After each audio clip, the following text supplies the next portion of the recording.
next sort of set of questions we're going to do, we've split them into 3 sort of parts. Okay. So we've got the past, the present, and the future. Okay, it's like Scrooge. It goes to Christmas past. Yeah.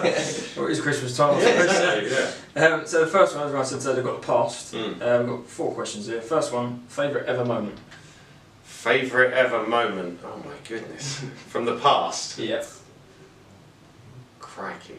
I'll tell you one that really sticks in my mind was the Super Bowl where the 49ers beat the Cincinnati Bengals. You boys were probably in your nappies. Yeah. But Joe Montana takes the 49ers, who were favoured. They were down by 4 points or whatever against the Bengals. Takes them 89 yards with 2 minutes left on the clock. I remember interviewing Joe Montana. He said he hyperventilated halfway through that drive, almost passed out. There's a play in the middle of that drive where he just launches the ball over Jerry Rice's head and throws it out of bounds. And he said he couldn't see. He had all stars and just black in front of his eyes. So he just threw it as far out of bounds as he could. Comes back a minute later, throws the winning touchdown with 33 seconds left to John Taylor. So, you know, that was, and for me, I was like, my dad was a 49ers fan. I was a Dolphins fan. I was always sick of the 49ers winning. I thought this was the year they kind of crumbled and it was the big upset was on. Yeah. Then Montana, as he always did in the Super Bowl, delivered the strike. So that would be, yeah, that one always sticks in my mind. I've got a feeling I know the next answer to this question. Who's the GOAT for you? So who is the greatest player of all time? Well, you'd think I'd say Dan Marino, but there's no dispute. I would go with 2. I'd narrow it down to 2. I'd say that Montana. Montana for me is the best quarterback that ever played in the NFL. Yeah. Because I love all of what Dan Marino did. And if you look, even today, you see sometimes like numbers that come up and quarterbacks that break records. Yeah. Sometimes they're still breaking Dan Marino's records. And he played in an era when you could rough up the wide receivers, you could hit the quarterback. So for his numbers to stand the test of time was incredible. But Montana won the 4 Super Bowls, and the guy who caught the passes from him, Jerry Rice, he was still playing when he was 40 years old and making defensive backs look silly. So I'd probably say Jerry Rice at the top with Montana just behind him. Okay. The best game you've ever watched live? That's got to be the Patriots Seahawks Super Bowl from a couple of years ago. I was there on the sidelines. Sky, for a number of years I was in the studios in the stadium on Sky, and then they changed it and said, let's have a split thing. Let's have some in the studio and some on the sidelines. And I was like, great, I'm happy to be down there on the sidelines. And it was just the most incredible game because it looked like the Seahawks were going to grind them into submission, then Brady brings them back, then there's the amazing catch by Jermaine Kearse, and everyone knows about the finish. The finish was just even now just mind blowing. You just think about it, and that to see that, I was kind of on the sidelines. I was in a great position on the corner in that end zone, and I was like watching the Seahawks marching down, and Kearse has the catch where he boots it up in the air and catches it. And I'm like, this is great, I'm going to watch NFL history unfold right in front of me. And then all of a sudden, about 300 people piled out of the tunnel, all these press and sponsors and everyone, and just parked themselves in front of me. And I was like, oh my God. So luckily, I'm 6'3", so I'm literally standing on tiptoe watching. I was like, is Russell Wilson about to throw this ball? He is throwing it. Oh my God. It was just... defied logic, and it was just one of those great NFL moments. Yeah, I don't know if you can see over my shoulder, but the next question was thoughts on Super Bowl 49, Russell Wilson final There point. you go. Rewind, you can see that. Yeah, it was just incredible to be there and to see a moment that people will still be talking about in 40, 50 years' time. I think the thing for me was, the most baffling thing for me was you've got someone like Lynch standing at running back, who is arguably the best, at the time, the best trucker. And I think that was a cut that still hurts the Seahawks to this day. Marshawn Lynch talked all about it afterwards, saying they wanted Russell Wilson to be the MVP. Last week they call a pass down near the goal line. Richard Sherman goes after Pete Carroll in public on the sidelines. This week he's had a go at a reporter who's questioned him for having a go at his coach. This is nearly 2 years after the event. Okay, so next we'll go on to the present. So, first question. Who is your favourite secondary of this season? I really like watching Denver. I think not just the cornerbacks either. I think everyone pays attention to the corners. They've got 3 good corners. You have to have 3 in the NFL today with teams sort of spreading out and throwing the ball as much as they do. But I think I like their safeties. I think they they really hit. There's a little bit of old school to their safeties. Yeah. TJ Ward, Darian Stewart. Yeah. They still make you fear going over the middle. So, you know, there's nothing not to like about the Legion of Boom, but I do like the Broncos. And the next question is the favourite O-line of this season? It's got to be. It's got to be. I mean, is there? But actually, I mean, Dallas clearly are the best offensive line in the NFL. They always talk about how holes for the running backs, they kind of open and shut in the NFL. Not in Dallas. They open, then they open a bit more, and Zeke can just walk through. And it is important. The best teams in the NFL, you look around the best teams, generally, maybe a team or two accepted. Yeah. If you've got good offensive line play, then you're winning games. Do you think that's the reason why Ezekiel Elliott's been so good this season? Because I think of that both of them, Dak and Zeke. I think they work. I think they're special players. They've got something special about them. Kind of when you look at their whole kind of character and the way they play. But there's no doubt if you put Dak Prescott in Cleveland this year, he's not the same quarterback. Very true. Just right, on the O-line thing, could you guess how many times the Raiders quarterback has been sacked? Yeah, but just bear in mind, it's the least in the NFL. Least. Yeah. All right. I'm going to say 17. Oh, that's close. It's 15. It's not bad, is it? No, as you can see, Raiders, Steelers, Redskins, all the least. I do know sacked this. I'm a quarterbacks. little bit of an anorak on stats. I know going into last week, the Giants had only had 19 given up, which is very misleading actually, because their offensive line is a little bit shaky. Yeah. So leading on to the next question, who has been your favourite offensive player this year? Oh, this year, David Johnson. He doesn't get as much attention as some. He's not going to get the MVP, but if you're going over 100 yards in 14 straight games, I think he's electrifying. And I like the fact he can run over people, he can run around them, and he can catch passes. So very athletic. Yeah, oh, he's awesome. And on the other side, who is your favourite defensive player? Landon Collins. Yeah, well, actually not. Well, I'm not going to be led by you. But he has been fantastic, hasn't he? Yeah. Again, but that sort of safety who can make plays on the ball, but also punish receivers as well. It's a tough one, that one. There's so many. I like watching Khalil Mack. I think he had a slow start, very, very explosive, can change games. Von Miller obviously is one. Another one I really like watching, who kind of, I just enjoy the battles that they have. One, Marcus Peters with the Chiefs. I love the way he goes after the ball. And I got to watch him. I was on the sidelines at Wembley Stadium this year for the game on Sky. Josh Norman he talks a lot, but he backs it up. He's pretty special. Yeah, I like Josh Norman. You won't like him, will you? I'm not his biggest fan, but then again, I can see how Oda would get on your nerves a little bit whenever he scores a touchdown. He usually over-celebrates. They're all friends now, aren't they? Yeah, they have it out after the last game. And to be fair, I wouldn't prefer to see that every single game, but it's good when that sort of Redskins Giants comes up against each other, because I know it might be annoying for the other players, but it takes the heat off the other players as well. Yeah, well, there's too much of this, like, oh, everyone's a great player and we love them, we respect them. I like a little bit of a bit of WWE brought into the NFL every now and then. Next one? Yeah, sorry. So, who is your favourite rookie of this year? Favourite rookie? It's got to be Ezekiel Elliott. It's got to be, I think so. I think he's just the touchdown he had on the just there was one play, one game really, against Pittsburgh. So he scores the game winner, which gets all the headlines. But when he scored on that screen pass, and the Steelers defensive backs, William Gay thought he had the angle on him and was going to knock him out of bounds, and all of a sudden, gone. Yeah. You know, it's special. It is, really is a special player. And that kind of sort of leads on to the next one. Favourite QB this year, who sort of... It's always Andrew Luck. Andrew Luck? Got him in the fantasy team. No, I don't know. I tell you, this year, Derek Carr. Yeah. Okay. I like Derek Carr a lot. Maybe because he hasn't been sacked, that helps him. But he wears number 4 because he loved Brett Favre growing up. That's his hero. I think he's that kind of gunslinger as well. And you look at the Raiders, they're winning games late. He's delivering time and time again. Love the way he puts that team on his back and delivers victories. Yeah. Let's take the next one. Yeah, I'll take the next one. So who then, moving on to, who would be your surprise package for this year? Either team or player?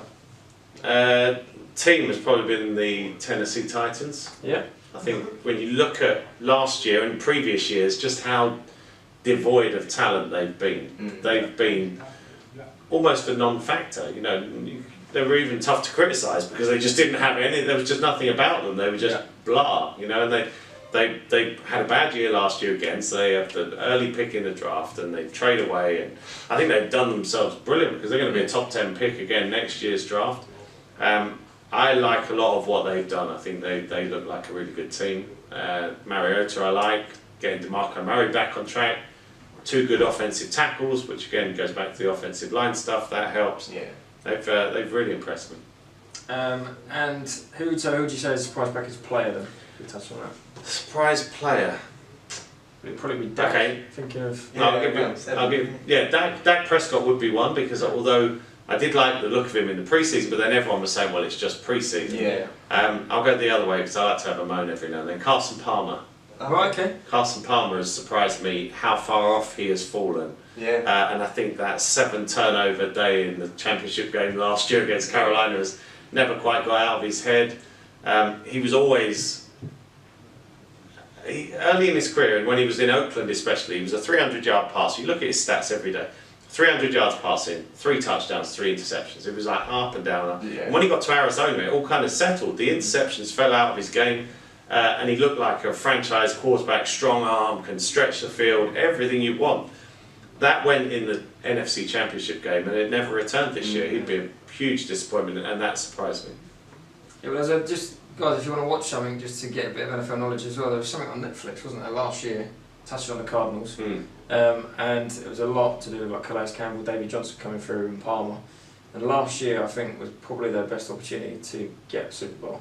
Yeah, the window was shut. Yeah. Every position they were perfect. But to move on, talking of Super Bowl, who do you think will be in this year's Super Bowl and who do you think the champions will be? My pre-season pick was Seattle to beat New England. Right, okay. And I stuck with that for a while, but I just look at Seattle, every time they go and play away from home, they're just not the same team. The loss of Earl Thomas is huge. So I'm sticking with New England, because they've been there, done that, it's kind of what they do. And I'm going to say the Cowboys in the NFC. Okay. And then I think it's very hard to New England. It is very hard, but I'm going to say Dallas beat New England. I tell you what is interesting to me, I did my power rankings this week for NFL UK. Dallas are number 1, New England are number 1, Dallas are number 2, and then the Giants are number 3 now. Pushed the Giants up quite high based on sort of the way they've played recently on defence. And I thought about it, I thought, who are the 2 teams that the Giants are never scared of playing? It's both. And it's New England and Dallas. Yeah. So you won't want to face them again in the playoffs. Not at all. So we're going to move on to sort of future questions. So obviously we've just had the news about the international series and there's now 4 games here next year. Where does it sort of go from there? Like, what is the next step for the international series? I don't think they have to go 4 games, 5 games, 6 games, 7. I don't think it's going to be like that necessarily. But they are contractually obliged after this 2017 season to play 4 games per year here once the new Tottenham Stadium comes online. So I think we're not going away from 4 games now, which is just amazing. They may go to 5, they may try 6, but I think once you got to 4, which is kind of half a home game slate if you're an NFL team, and you have good season ticket sales, you sell out every game, then I think then you start to look at a franchise and you start to work out the logistics of that. The new collective bargaining agreement between the Players Association and the league that comes online in 5 years. So I think a potential London franchise will be within that discussion. So it's not going to decrease anytime soon. I think eventually the series of London games will make way for a franchise. Okay. Look forward to that, hopefully. And then next year, who's your pick for sort of the team to watch sort of thing, the surprise team for next year? I know it's hard to trendy pick. Yeah. There's always that trendy pick. It was Jacksonville this year. It might work out. No. Who would you say? I think Tennessee will go from strength to strength. I think they'll get even stronger. And I do like the way that Miami are shaping up under Adam Gase. So there'd be a couple in the AFC. Tampa Bay are an obvious one in the NFC. I think they've shown us more than we would have expected this year, so I wouldn't be surprised if they continue to grow as Jameis Winston gets more comfortable. What do you think about as well? Because I've got not the second team as such, but my team to watch, who I like watching, is the Chargers. Right. And obviously losing Keenan Allen very, very early on in the season, I think after the first or second game. Yeah, I mean, they lose players every year. Yeah, exactly. And Melvin Gordon coming through, I said to you at the start of the year, I picked him in our draft, a fantasy draft, and the second player that I picked was Melvin Gordon, and as soon as that happened I got so many messages in the chat, why are you picking Gordon? He did score a touchdown last year. Do you think the Chargers could move on a bit? Or? I think they're a frustrating team for me, the Chargers, because they're in every game, it seems, every week. And Philip Rivers gives them a chance every week, and so for me it's, you got to look. I don't know if is it bad luck, or do you start looking at your training staff and say, well, we sent another 16 players to injured reserve this year, same as last year. Every year we're doing the same thing. Yeah. You've got to wonder at some point. So yeah, if they get all those players back, I mean, so much of success is on whether you're healthy or not. Look at the Cowboys last year. We know Tony Romo, the season falls apart. So Rivers always gives them an opportunity, and if you get some of those players back, they can compete. But it's a tough division, as you say. But you just don't know from year to year. That's the trouble. I mean, last year Dallas were bottom of their division, Miami were bottom of their division, Tennessee, Tampa Bay, they all kind of turned it around a little bit this year. It changes from year to year. Yeah, it does. So sort of the last sort of question, I just want to tie it in with the present as well. The MVP for this year and your MVP pick for next year. Next generation of them is Derek Carr, it's Jameis Winston, Marcus Mariota. I do think the Raiders will contend next year as well, so but it's like that. If I had a dartboard of it to throw in, but I would say Derek Carr next year. Perfect. And one last question, why do you love the game? I just love, I tell you what, I love the fact, there's so many things, but I mean, you can watch on a Sunday night, and I was on air a couple of weeks ago, and I put up the games that we had coming up, and I think I said, this is like the blank canvas. And we're going to tell the story over the next 11 hours. That's what it's like every Sunday. You see Denver win on a blocked extra point that they run back against New Orleans. You see Hail Marys. You see, I don't know, there's just so much drama. It's a great sport to follow when you don't know who's going to win every week. There's been 9 different champions in the last 10 years. That to me is fantastic. You have so many plays that just make you sit up and go, wow. There's the tactics of it. The off season is like a soap opera, so there's always something. As a journalist, it's a fantastic sport to cover. I just love all of it, really. I'm a proper fanboy, me. Just to touch on, I think we had a phone call conversation, and it was on the same day. I think it was Chiefs Falcons. And I said to you, who do you think is going to win? And you said Chiefs, and I was thinking, no, they haven't got it. They haven't got it. Julio Jones is going to win this game, and that's why I think it's another reason why I love the NFL, because you called the Chiefs and they won. They did win. Did you get any money? By 1 point. By what percentage? By 1 point. Yeah. But they won on a safety on a return. Yeah, so that was, again, Atlanta scored the touchdown to go ahead in that game, and you think that's it, done. They're just going to try and stretch the lead so they've got enough points to defend. And back goes Eric Berry the other way. You're just like, wow. And that's the thing, the NFL gives you so many wow moments. Yeah. Thanks for watching part 2 of our interview with Nei Reynolds. If you want to watch part 3, guys, which includes a game we created for Neil, which is called Who Will Neil Reveal, and also just a generic flash round we've got with Neil on current NFL players, please click the link below. You can also watch part 4, which includes Nei Reynolds doing an NFL mastermind. That will also be in the link below as well. Thanks again. And it's all